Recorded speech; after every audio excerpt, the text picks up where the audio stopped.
자, 오늘 두 번째 섹터 바로 열어보면서요. 바로 이야기 나눠보겠습니다. 역시나 저희가 또 오늘 볼 게 네. 있죠. 네.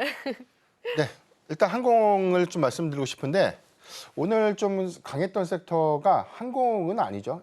뭐 내용을 좀 보면 네. 티웨이 항공에 그쵸. 관한 경영권 분쟁 이슈가 부각이 되면서 해당되는 LCC 관련된 수급이 이쪽으로 다 쏠림이 된 맞아요. 거예요. 근데 뭐 개별적으로 보면 오늘 뭐 대한항공, 아시아나항공 같은 종목들은 좀 약세를 좀 보이고 있고 전체적인 뭐 LCC 기업들도 주가 좀 보합권에서 흐름을 좀 보여주고 있기 때문에 섹터가 좀 강하다라고 볼 수는 없겠지만 없죠? 네.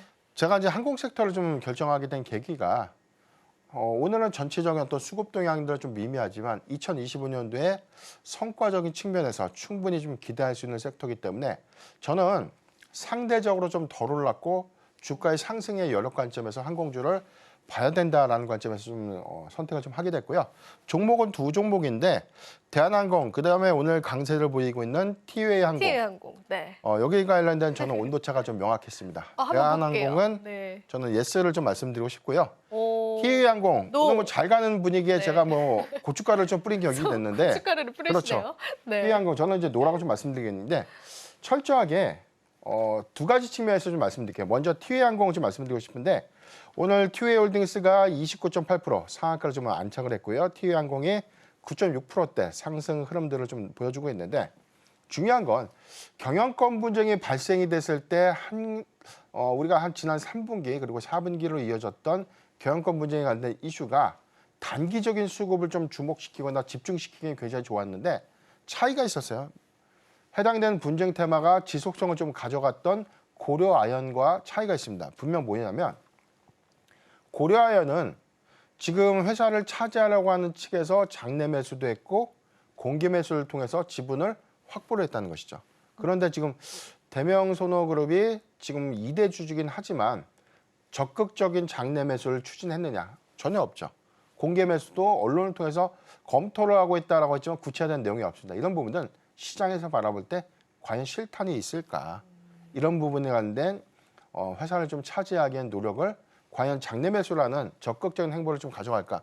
그런 부분이 없는 상태에서에 대한 단순하게 뭐 회사 측의 뭐 경영권 분쟁에 관련된 서한을 좀 발송하면서 향후에 뭐 유상증자를 요구하고 경영에 관련된 내용들에 관련된 안건은 아니죠. 뭐 내용 증명을 좀 보냈다.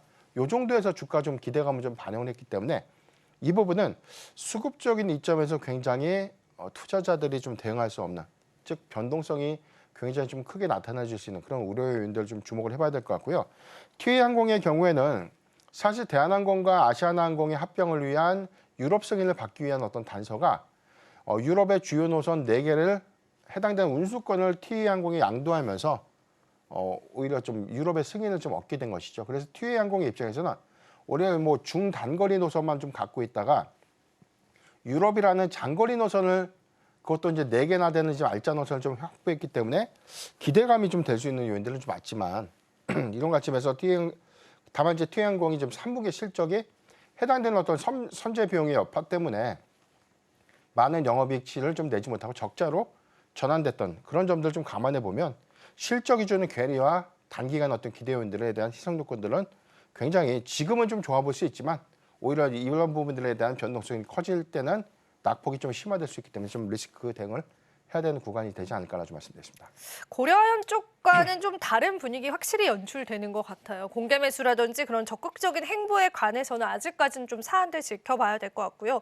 반면에 대한항공은 예스라고 해주셨습니다. 그리고 앞서서도 실적 기대감이 항공주들이 있다라고 했는데 사실 뉴욕 증시에서도 이 움직임 벌써 나오더라고요. 뉴욕 증시 항공주들도 최근에 강했거든요. 네. 그런 기조들 실적 발표 앞두고 좀 따라갈 수 있을지도 좀 같이 짚어주시면 좋겠습니다. 네. 일단 대한항공의 경우에는 우리가 증시가 그래도 좀 회복세를 보였음에도 불구하고 대한항공 특히나 항공 섹터가 대체적으로 많이 주가 반영이 안 됐어요. 가장 첫 번째 원인은 코로나19 팬데믹 이후에 중국과의 어떤 이 외교적인 어떤 부분도 완화가 좀 되면서 비자 면제라는 그런 긍정적인 어떤 기대 요인들도 사실 뭐 연속성을 좀 가져갈 수는 없었고 실적의 측면에서도 코로나19 때와 상당히 좀 많은 회복세를 좀 보였기 때문에 일단 그런 기대 요인들 좀 차지했을 때는 2019년도에 대한 주가 상태까지 올라왔어야 되는데 지금 저비용 항공사들의 주가 수준은 굉장히 좀 낮아진 상태고요.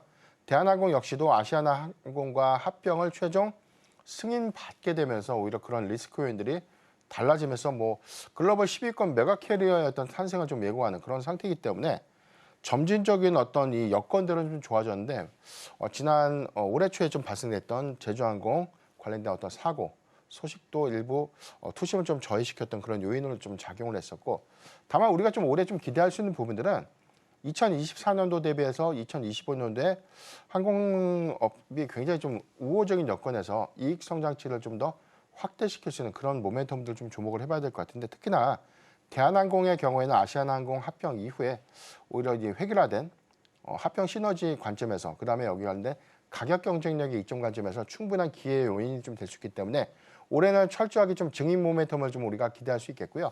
4분기 실적도 전체적으로 뭐 환율 부담도 있었고 유가가 좀 단기가 좀 상승했던 그런 부분들에 관한 부담이 있었지만 4분기에 이 여행객들에 관련된 감소 요인들보다 오히려 화물 부분의 선전, 특히나 시커머스에 의한 어떤 이 성장 기조가 화물 수익 사업 부분에 대한 매출 포지션을 상향시켰던 그런 부분들이 기대 요인으로 좀 작용하지 않을까.